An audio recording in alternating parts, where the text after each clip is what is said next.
Just a couple of weeks remaining at Woodbine. So let's talk some Woodbine racing for Friday, December the 8th. We'll be looking at the daily racing form past performances, and you can get free all access past performances right now when you sign up for DRF Bets. They have a promotion right off the bat. If you deposit $200, they'll match deposit bonus 200. So you'll have 400 in your account right off the bat, and they'll give you 10 free formulator cards or the all access cards that we're going to be looking at here. I say formulator because I'm using the formulator, but you get those all access cards, 10 of them right off the bat. And then every time you bet $50, they'll give you another credit for all access past performances.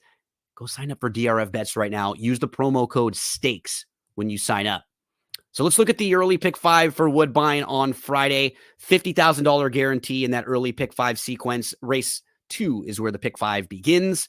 It's a 5 furlong sprint on the synthetic. I thought the 2 Lloyd, a first-time starter, was interesting.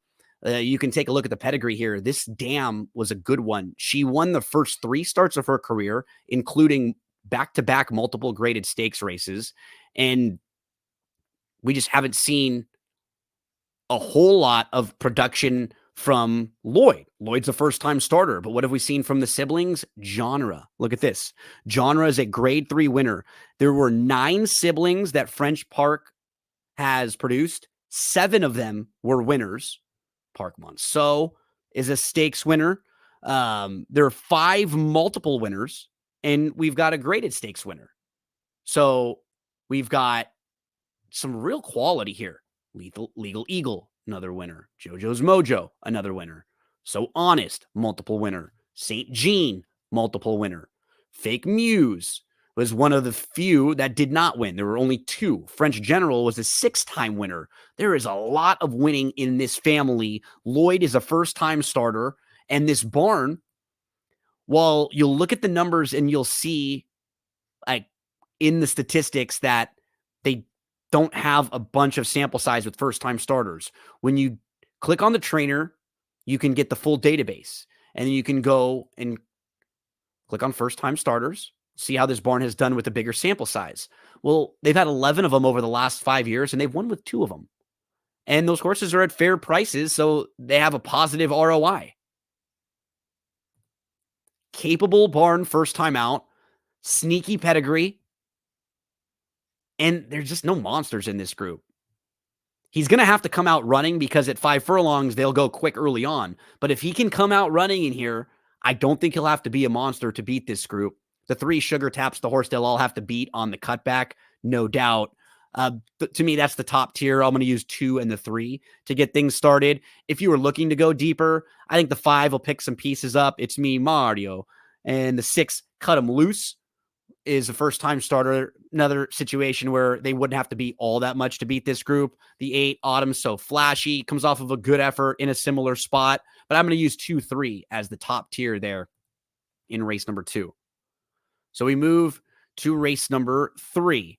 And the 4 is going to be my top selection in here, Upstart Gentleman, who chased a wire-to-wire winner last time out. So I think we can just excuse that race for her or for him. 2 starts back and 3 starts back. Those efforts, they fit really, really well with this group. The 2, Malibu Secret, pace factor, probably the one they'll all have to catch and beat in here. This is your heavy favorite.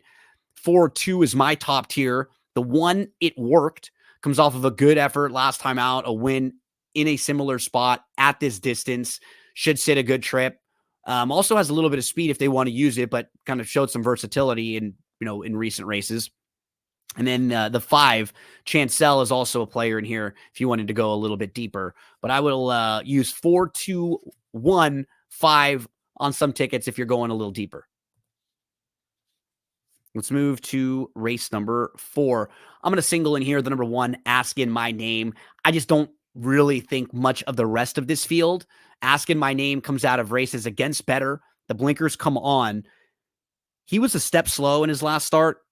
he was towards the back of the pack. He was in the 2-3 path in between horses. He was about 5 lengths off, and he was 7th down on the inside. He got outrun a little bit. He was back to 8th, maybe 6 lengths off, and then he moved nicely inside up the rail, but he moved into traffic. He could have been 3rd that day with a smoother journey, and I think with the blinkers on in this spot where there's not much else in here who have really good recent form, I'm just going to single the one who's probably going to be favored in this race. Race number 5, feel a little bit differently, where it feels like this is a wide open race. But I do think a fair price horse to maybe play to win is the number 6 Tech Wizard. So he moved into traffic at the back of the pack, and he had to stop, wait, angle around, and he closed really well once he got room and he shifted out.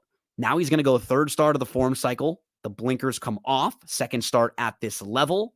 I'm expecting a big effort from Tech Wizard. The 2 and the 3 should both be forwardly placed in here. So I want to use both of them, Whitingfield and Camarosa. That's my top tier, 6, 2, 3.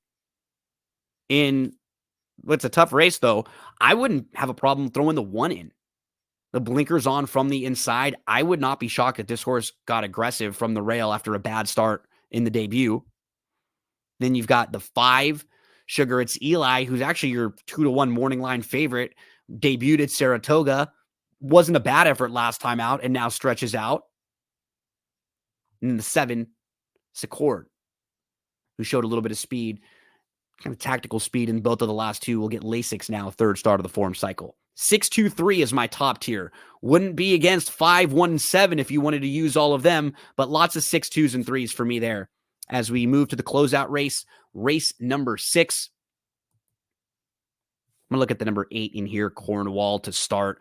Maybe another situation where you could even single. Cornwall was traveling really well down inside in his career debut, and he had legitimate trouble late in that race. I'm expecting him, any improvement, to be really tough in here. The others, the 2's, probably the horse to catch. Screen Legend with the blinkers coming on, 2 sprints to a route. And the 5, Scat Factor, was fine last time out. Nobody jumps up and improves here. That's the type of effort that will put him in the mix. But no real outside the box thinking for me in this closeout leg of the pick 5 sequence, unfortunately. There's a look at the Friday pick 5 over at Woodbine. Remember, it starts in race number 2, and you can get free all-access past performances when you sign up for DRF Bets. So go right now to DRF Bets, sign up, use the promo code STAKES, and you can get those free all-access past performances. Good luck on Friday at Woodbine.